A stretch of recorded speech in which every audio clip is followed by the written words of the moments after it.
હજુ પણ 2 નવેમ્બર સુધીમાં વરસાદની શક્યતા છે.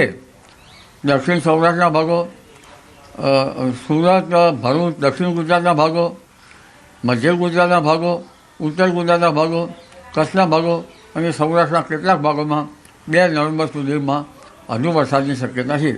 ક્વચિત કોઈ જગ્યાએ ગાજવીજ સાથે વરસાદ થઈ શકે, પરંતુ ત્યારબાદ પણ 5 નવેમ્બર સુધીમાં હવામાનમાં વાદળવાયું કે ક્યાંક લગભગ છાંટા છૂટી જેવું રહી શકે. એટલે ખેડૂત ભાઈઓ માટે હવે શિયાળુ મોસમ લેવાની થશે, શિયાળુ પાક લેવાનું થશે. એટલે 7 નવેમ્બર બાદ ધીરે ધીરે ઠંડીનું પ્રમાણ સવારના પરમાં રહેવાની શક્યતા રહેશે. 18 નવેમ્બરમાં બંગાળના ઉપસાગરમાં ચક્રવાત થવાની શક્યતા રહેશે અને આ ચક્રવાતની અસરો પણ લગભગ 15 ડિસેમ્બર સુધીમાં ચક્રવાતનું પ્રમાણ રહેશે અને 15 ડિસેમ્બર સુધીમાં ગુજરાતના ભાગમાં માવઠું થવાની શક્યતા રહેશે. એક પછી એક આવતા 25 દિવસો પ્રમાણે માવઠાની શક્યતા વધારે રહેવાની શક્યતા રહેશે. આ વખતે લા નીનોના સંકેતો સાંપડી રહ્યા છે, ત્યારે ઠંડી વધુ પડી શકે જો લા નીનો બને તો. ભાવનગર જિલ્લામાં ખેડૂતોને થયેલ પાક નુકસાનીને લઈ આજથી ડિજિટલ સર્વે કામગીરીનો પ્રારંભ થયો છે. છેલ્લા 5 દિવસથી પડતા કમોસમી વરસાદના કારણે મગફળી, કપાસ અને ડુંગળી સહિતના પાકોને ભારે નુકસાન થયું છે. તો રાજ્ય સરકારના નિર્દેશ અનુસાર જિલ્લા પંચાયત દ્વારા તાલુકા તંત્રની ટીમો ગામે ગામે જઈ પાકની સ્થિતિનું નિરીક્ષણ કરશે. કુલ 650 સર્વેયરો અને તેટલા જ અધિકારીઓ દ્વારા કૃષિ પ્રગતિ એપ્લિકેશન મારફતે ઓનલાઈન સર્વે હાથ ધરાશે. તો આગામી 7 દિવસમાં સર્વે પૂર્ણ કરી રાજ્ય સરકારને અહેવાલ સોંપવાનો રહેશે.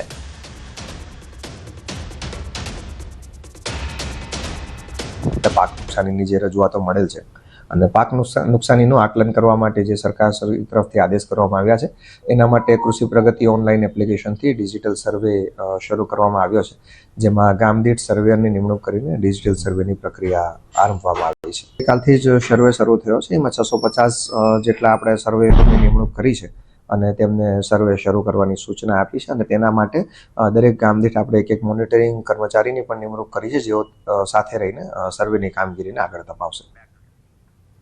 મહામંડલેશ્વર ઋષિ ભારતી બાપુએ ખેડૂતો માટે મહત્વની ભલામણ કરી છે. તેમણે રાજ્ય સરકારને ખેડૂતોનું દેવું માફ કરવાની વિનંતી કરી છે. બાપુએ જણાવ્યું કે હાલ ખેડૂતો મોંઘવારી અને સતત માવઠાના કારણે થયેલા ભારે નુકસાનથી મુશ્કેલીમાં છે. આવા સમયમાં ખેડૂતો ધીરજ રાખે અને હિંમત ન હારે તેવી પણ અપીલ કરવામાં આવી છે. એક સાધુ તરીકે અને ખેડૂતના દીકરા તરીકે આ તમામ ખેડૂત ભાઈઓને મારી વિનંતી છે કે આવા સંકટ સમયમાં કોઈ ખેડૂત ભાઈઓ આત્મહત્યા ન કરશો અને વિચાર સુધા પણ ન કરશો. આવા સમયે ખૂબ ધીરજ રાખજો. અને બીજું કે સરકારશ્રીને મારી ભલામણ છે કે આ અવસર છે ખેડૂતોના સંકટ સમયમાં દેવું માફ કરવાનો, તો બને તો ખેડૂતોનું દેવું માફ કરજો. બનાસકાંઠાના ધાનેરાના દેઢા ગામે પાક નુકસાની સર્વેનો ખેડૂતો દ્વારા અનોખો વિરોધ કરવામાં આવ્યો છે. દેઢા ગામમાં 1800 વીઘા જમીનમાં મગફળીના પાકનું વાવેતર કરવામાં આવ્યું હતું, પરંતુ કમોસમી વરસાદના કારણે પાક સંપૂર્ણપણે નાશ પામ્યો છે. સરકાર દ્વારા કરવામાં આવી રહેલા પાક સર્વેનો દેઠાના ગામના ખેડૂતોએ ખેતરમાં હવન કરી સરકારની સદબુદ્ધિ માટે પ્રાર્થના કરી ઢોલ વગાડી અનોખો વિરોધ વ્યક્ત કર્યો હતો. તો અગાઉ ધાનેરાના ધારાસભ્ય માવજી દેસાઈ દ્વારા પણ મુખ્યમંત્રીને પત્ર લખી રજૂઆત કરવામાં આવી હતી.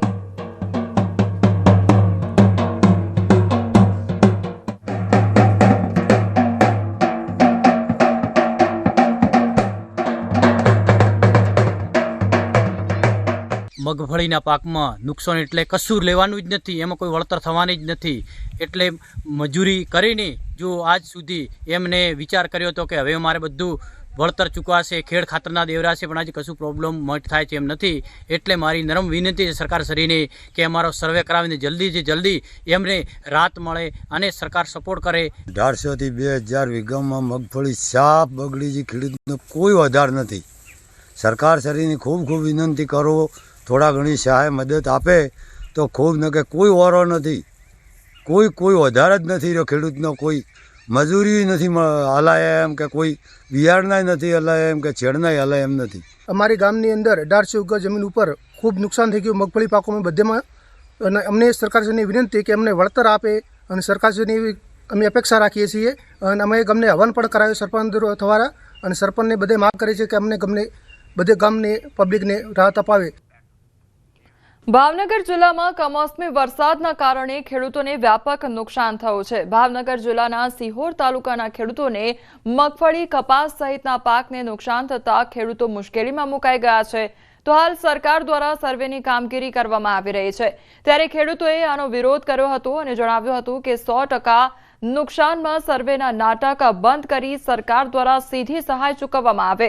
મંત્રીઓ માત્ર ખેતરમાં ફોટા પડાવવા નીકળી પડ્યા છે, નહીં કે ખેડૂતોને વળતર ચૂકવવા. આ સાથે ખેડૂતોએ સરકારને ભગવાન સદબુદ્ધિ આપે તે માટે હવન પણ કર્યો હતો. ખેડૂતોનો મોલ પાયમાલ થયો છે. કપાસ, મગફળી, સરગવો, ઘાસચારો ખૂબ મોટું નુકસાન થયું છે. 100% નુકસાન થયું છે. એટલા માટે આજે ખેડૂતો દ્વારા એક હવનનું આયોજન કરવામાં આવ્યું હતું કે જે આ સરકારને સદબુદ્ધિ આપે. એટલે સરકાર આ જે સર્વેના નાટક છે બંધ કરવા જોઈએ. 10 થી 12 ઇંચ વરસાદ પડ્યો હોય તો હવે સર્વે શાનો 100% નુકસાન છે, સરકાર પણ જાણે છે. તો સર્વે વિના ખેડૂતને ખાતા દીઠ સહાય ચૂકવવામાં આવે. ડિજિટલ સર્વે બંધ રાખી સીધી સહાય ચૂકવવાની માંગ સાથે ભાવનગરમાં ખેડૂતોનો વિરોધ જોવા મળ્યો છે. તો ખેડૂતોએ જેસર તાલુકા પંચાયત કચેરી ખાતે આવેદનપત્ર આપ્યું. ડિજિટલ સર્વેમાં ખેડૂતોને મુશ્કેલી થઈ રહી છે, જેથી સીધી સહાય પેકેજ જાહેર કરવાની માંગ કરી છે.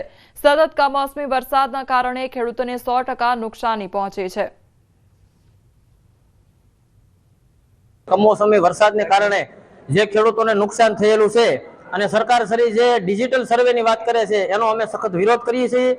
અમારો એક જ ધ્યેય અને નિર્ણય છે કે ભાઈ ગામજનોને તમામને કે તાલુકામાં જે કાંઈ નુકસાની થઈ તમામ ખેડૂતોને એક સરખી વળતર મળવું જોઈએ. ડિજિટલ સર્વે અમારે જોતું નથી. આ ડાયરેક્ટ સહાય ખેડૂતને આપવી જોઈએ.